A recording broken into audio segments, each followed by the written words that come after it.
1984 యువరత్న బాలకృష్ణ హీరోగా మారి స్టార్గా ఎదిగిన సంవత్సరం. వారసులందరిలో అత్యంత కఠినమైన సవాళ్లను ఎదుర్కొన్న హీరోగా బాలకృష్ణనే చెప్పాలి. లెజెండ్ ఎన్టీఆర్ వారసుడిగా ప్రేక్షకుల మరియు నందమూరి అభిమానుల అంచనాలను అందుకోవడం అనేది కత్తి మీద సాము లాంటిది. అందుకే సరైన హిట్ దొరికేంత వరకు బాలకృష్ణ చిత్రాలు పెద్దగా ఆడలేదు. ఒక కొత్త హీరో చిత్రాల మాదిరిగానే చూశారు, కానీ ఒక వారసుడిగా చూడలేదు. మిగతా వారసుల మాదిరి నట సార్వభౌమ ఎన్టీ రామారావు గారి తనయుడుగా అంతకు ముందు 10 ఏళ్ల నుండి అడపాదడపా నటిస్తున్నా ఫుల్ ప్లెడ్జ్డ్ హీరోగా బయట చిత్రాలలో బాలకృష్ణ నటించిన తొలి సంవత్సరం 1984 అనే చెప్పాలి.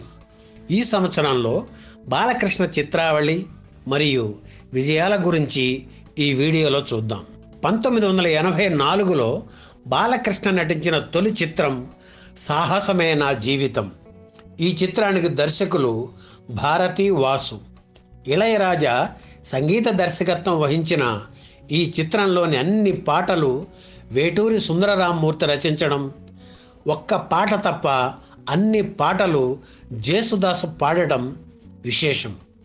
జూన్ 1, 1984 నాడు విడుదలైన ఈ చిత్రం నిరాశపరిచింది. 1984లో బాలకృష్ణ నటించిన రెండవ చిత్రం డిస్కో కింగ్.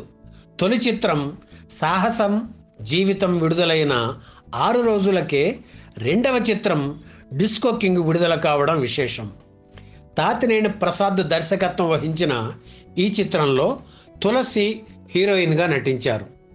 భారతదేశం మొత్తాన్ని ఊపేసిన డిస్కో డాన్సర్ హిందీ చిత్రం ఆధారంగా ఈ చిత్రాన్ని నిర్మించారు. ఈ చిత్రం 56 థియేటర్లలో విడుదలై మొదటి వారం 32 లక్షలు వసూలు చేయడం విశేషం. ఈ చిత్రం కూడా పెద్ద రన్ రాలేదు.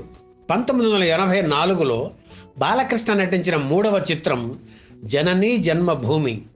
కళా తపస్వి కె విశ్వనాథ్ దర్శకత్వం వహించిన ఈ చిత్రంలో సుమలత హీరోయిన్గా నటించారు. ఈ చిత్రం కూడా విజయవంతం కాలేకపోయింది. ఇలా మొదటి 3 చిత్రాలు నిరాశపరిచిన తరుణంలో 4వ చిత్రంగా మంగమ్మ గారి మనవడు చిత్రం విడుదలై బాలకృష్ణ నట జీవితానికి దిశానిర్దేశం చేసింది. మంగమ్మ గారి మనవడు చిత్రంకు కోడి రామకృష్ణ దర్శకులు. ఈ చిత్రంలో సుహాసిని హీరోయిన్గా నటించారు. ఈ చిత్రం మన వాసనై అనే తమిళ చిత్రం ఆధారంగా నిర్మించబడింది.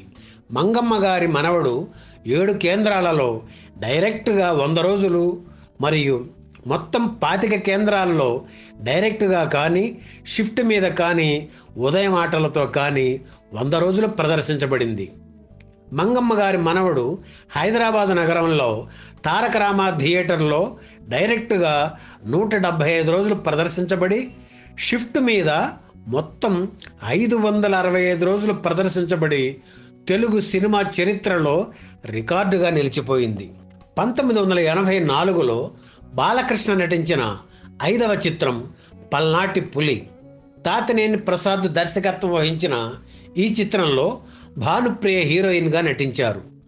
తొలుత నవంబర్ 1, 1984 నాడు విడుదల కావలసిన ఈ చిత్రం ఇందిరాగాంధీ హత్య వల్ల వాయిదా పడి నవంబర్ 4, 1984 నాడు విడుదలైంది. ఈ చిత్రం మంచి ఓపెనింగ్స్ సాధించిన పెద్దగా ఆడలేదు. 1984లో బాలకృష్ణ నటించిన 6వ చిత్రం శ్రీమద్ విరాట్ పోతులూరి వీరబ్రహ్మేంద్ర స్వామి చరిత్ర. నటరత్న ఎన్టీఆర్ కథానాయకుడిగా నటించిన ఈ చిత్రంలో బాలకృష్ణ బ్రహ్మంగారి ప్రియశిష్యుడు సిద్ధయ్యగా మారిన సయ్యద్ అనే యువకుడిగా అద్భుతంగా నటించి ప్రేక్షకులను ఆకట్టుకున్నాడు. బాలకృష్ణకు జంటగా రతి అగ్నిహోత్రి నటించారు. సంచలన విజయం సాధించిన ఈ చిత్రం బాలకృష్ణను నటుడిగా ఒక మెట్టు ఎక్కించింది. 1984లో బాలకృష్ణ నటించిన 7వ చిత్రం మరియు ఆఖరి చిత్రం కథానాయకుడు. సురేష్ సంస్థ నిర్మించిన ఈ చిత్రంలో బాలకృష్ణ సరసన తొలిసారి విజయశాంతి హీరోయిన్గా నటించారు. వీరి జంట హిట్ జంటలలో ఒకటిగా నిలిచిపోయింది. కె మురళీమోహన్ రావు ఈ చిత్ర దర్శకుడు. మంచి విజయం సాధించిన ఈ చిత్రం విజయవాడ అలంకార్ థియేటర్లో డైరెక్ట్గా 100 రోజులు ప్రదర్శించబడింది. మరో 13 కేంద్రాలలో డైరెక్ట్గా 50 రోజులు ప్రదర్శించబడింది. ఇలా హీరోగా మారి స్టార్గా ఎదగడం అనేది బాలకృష్ణ నట జీవితంలో 1984లో జరిగింది. అందుకే బాలకృష్ణ నట జీవితంలో 1984 మరువలేని సంవత్సరం.